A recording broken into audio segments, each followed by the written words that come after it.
출애굽기 12장으로 갑니다. 출애굽기 12장 구약성경 99쪽쯤에 있습니다. 출애굽기 12장 21절부터 23절까지 보도록 하겠습니다. 자, 출애굽기 12장 21절부터 23절 모세가 시작. 모세가 이스라엘 모든 장로를 불러서 그들에게 이르되 너희는 나가서 너희의 가족대로 어린 양을 택하여 유월절 양으로 잡고 우슬초 묶음을 가져다가 그릇에 담은 피에 적셔서 그 피를 문인방과 좌우 설주에 뿌리고 아침까지 한 사람도 자기 집 문 밖에 나가지 말라. 여호와께서 애굽 사람들에게 재앙을 내리려고 지나가실 때에 문인방과 좌우 문설주에 피를 부으시면 여호와께서 그 문을 넘으시고 멸하는 자에게 너희 집에 들어가서 너희를 치지 못하게 하실 것임이니라. 자, 모세가 유월절 규례를 전해주는 장면이죠. 어린 양을 잡고 우슬초 묶음으로 피를 적셔서 문인방과 좌우 설주에 뿌리고 아침까지 절대 밖에 나가지 마라. 여러분, 행동이 필요한 겁니다. 행동. 하나님께서 네가 이렇게 하면 내가 재앙을 피해가도록 그렇게 해줄 거야 라고 말씀하셨습니까? 그렇다면 그대로 해야 되는 겁니다. 그대로. 내가 내 마음대로 규정을 바꾸고 변형을 한다든지 타협을 한다든지 아니면 그 중에 어떤 걸 안 한다든지 이거는 안 되는 거예요. 그냥 말씀대로만 해야 되는 겁니다. 말씀대로만. 진짜 우슬초로 피에 적시고 피를 인방과 설주에 뿌리고 아침까지 집 밖에 절대 안 나가는 거예요. 하나도 어긋나면 안 돼요.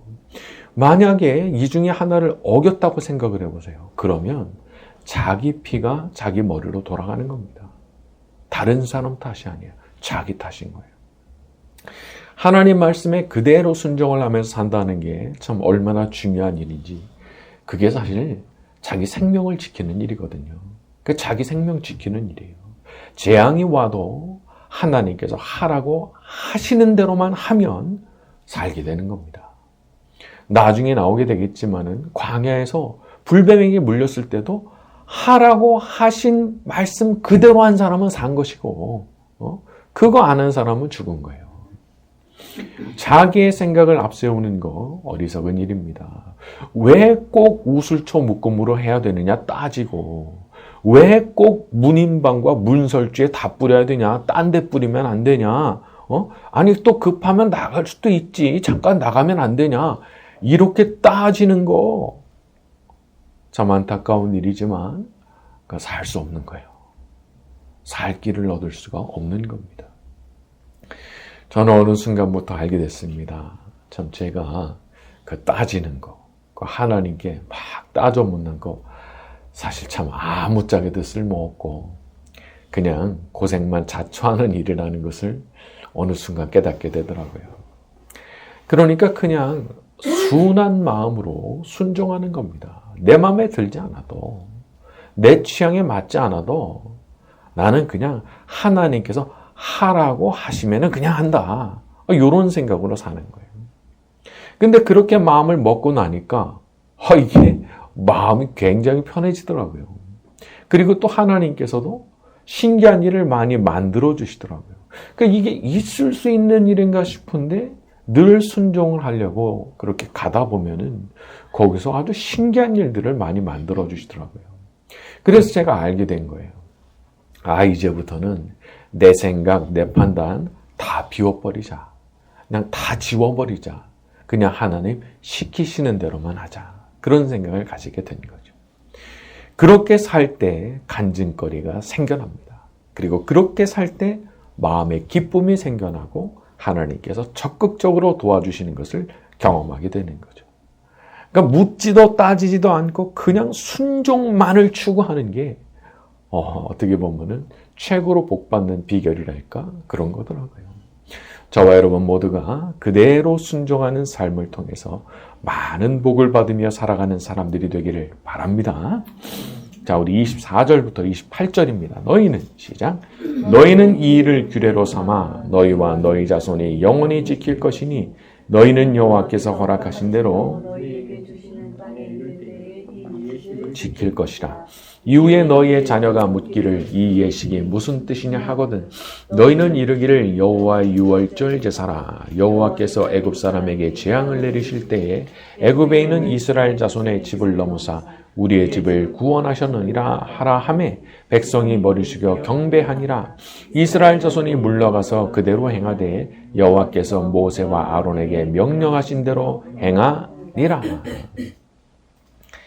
큰 기적이라고 하는 것은 아무 때나 일어나는 게 아니죠. 특히 출애굽과 같은 일들, 유월절 밤에 일어났던 그런 일들은 아무 때나 일어나는 게 아닙니다. 그렇기 때문에 하나님께서는 이 유월절에 예식을 정하시고 예식을 그걸 너희에게 주는 땅에 들어가서도 오늘이랑 똑같이 해야 되는 거야 라고 이렇게 예식을 제정을 해 주신 거예요.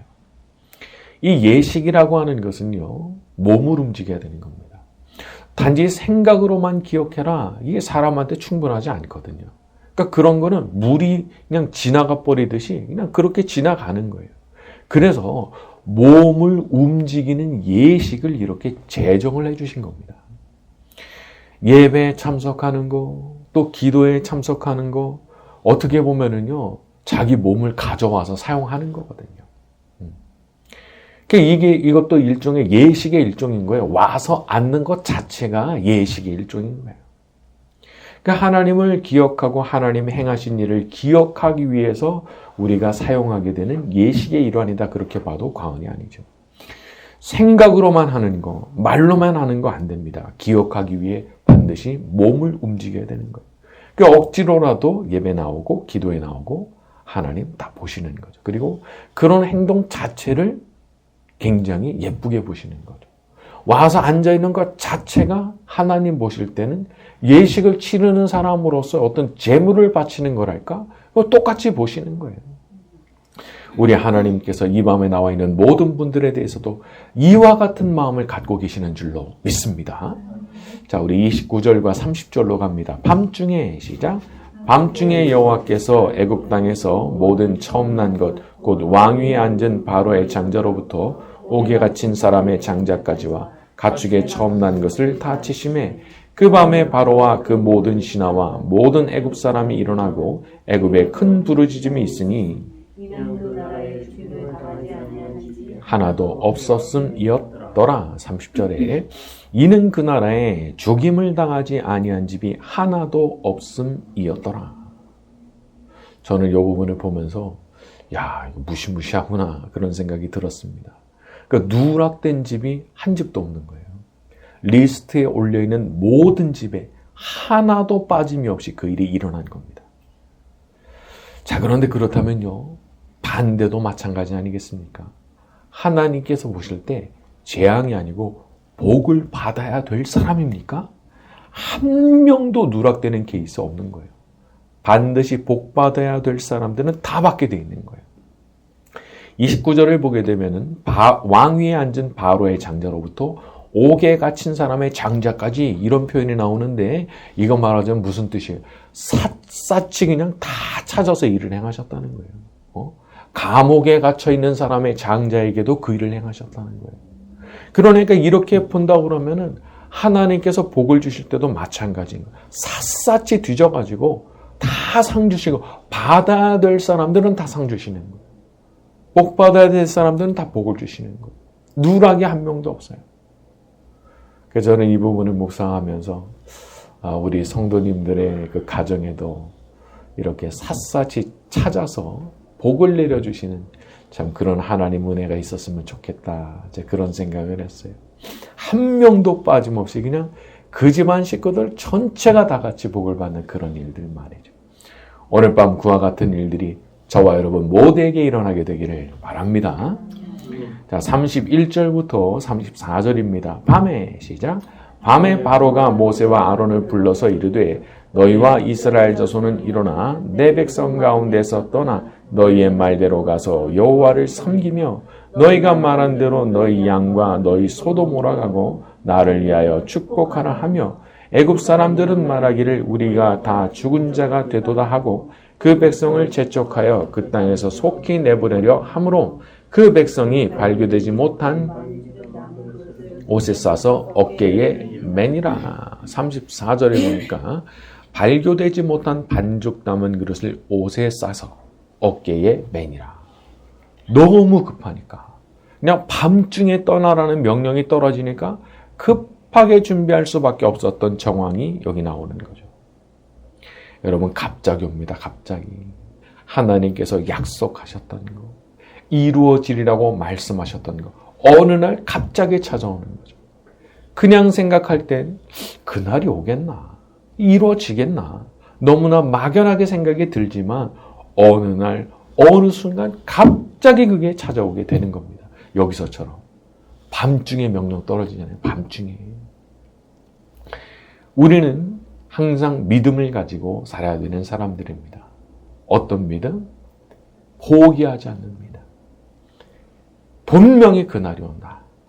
하나님이 약속하신 그 일, 나한테 벼락같이 이루어지는 날이 온다. 그걸 믿고 묵묵하게 하루하루를 살아나가야 되는 거죠. 여기서 이 백성들이 경험하게 되는 것은 400년 만에 일어나는 일입니다. 400년. 이 땅에서 400년 살아왔는데 그 어느 날 갑자기 떠나게 된 거예요. 그리고 이런 일도 하나님 행하시는 거잖아요. 400년 만에 없던 일. 400년 동안 없었다니까요, 이런 일이. 근데 그런 걸 그냥 만들어서 이루어 주시는 날이 이렇게 오는 거거든요. 우리에게도 어느 날 이와 같이 벼락같이 응답해 주시는 하나님의 역사가 일어나게 되기를 바랍니다. 자, 우리 35절과 36절입니다. 이스라엘, 시작. 이스라엘 자손이 모세의 말대로 하여 애굽 사람에게 은금 패물과 의복을 구하매 여호와께서 애굽 사람들에게 그들이 구하는 대로 주게 하심으로 그들이 애굽 사람의 물품을 취하였더라. 하하, 이것도 참 신비한 부분이라고 하지 않을 수 없죠. 애굽 사람들이 이스라엘 백성에게 은혜를 베푸는데 이들이 은금 패물을 구할 때 이 사람들이 구하는 대로 줬다는 거예요. 구하는 대로. 이게 참 어리둥절한 거죠. 그 구하는 대로 다 준다. 자, 근데 이게 어떻게 해서 그렇게 된 거냐? 36절에 여호와께서 애굽 사람들에게 이스라엘 백성에게 은혜를 입히게 하사. 하나님께서 애굽 사람들로 하여금 은혜를 베풀지 않을 수 없도록 그렇게 만드셨다는 겁니다. 우리가 누군가로부터 은혜를 입었습니까? 하나님께서 그렇게 되도록 만들어주신 거죠. 하나님께서 만들어주신 거. 만약에라도 하나님께서 그분들 마음을 좀 완악하게 그냥 두셨다고 생각해 보세요. 국물도 없는 거예요. 하지만 하나님께서 그분들의 마음을 부드러워지게 해주시고 나에 대해서 호의를 품게 해주시고 은혜 베풀 마음을 부어주시니까 내가 그렇게 은혜를 입게 된 거죠. 우리가 살아가면서 아주 거친 환경에 들어갈 수가 있습니다. 참 정말 살아가기가 너무 빡빡하구나. 근데 거기서도 하나님께서 나 도와주시면 내게 은혜를 베풀 사람들을 만나게 되는 겁니다. 다니엘을 생각해 보세요. 포로로 다른 나라 끌려갔지만 거기서도 그 바벨론 왕에게 그 무시무시한 사람이거든요. 그 사람이. 얼마나 잔인하고 냉혹한 사람인지 몰라요. 근데 그런 사람한테도 너무 크게 은혜를 입거든요. 요셉을 생각해 보세요. 이건 뭐 아예 노예로 팔려갔으니까. 근데 거기서도 또 신임을 얻고 가는 데마다 은혜를 입어요. 가는 데마다. 놀라운 일이 아닐 수 없는 거. 그래서 우리는 더 큰 용기와 더 큰 믿음을 가지고 기도해야 됩니다. 하나님께서 행하실 거니까. 하나님께서 되게 해주시면 그렇게 될 거니까. 아주 겸손하게 요청하고 겸손하게 부탁드려야 되는 거죠. 제가 가는 곳에서 그분들에게 은혜를 입게 해주시고 저에 대해서도 은혜를 베풀고 싶은 그런 마음이 생겨나게 만들어 주십시오. 우리 하나님께서 역사하실 때 그와 같은 일들이 반드시 일어나게 될 줄로 믿습니다. 네. 이곳에 생명샘 솟아나 눈물고 훌쩍 지나갈 때에 머잖아 열매 맺히고 웃음소리 넘쳐나리라. 꽃들도 구름도 바람도 넓은 바다도 찬양하라 찬양하라 예수를. 하늘을 울리며 노래해 나의 영혼아. 은혜의 주 은혜의 주 은혜의 주. 그날에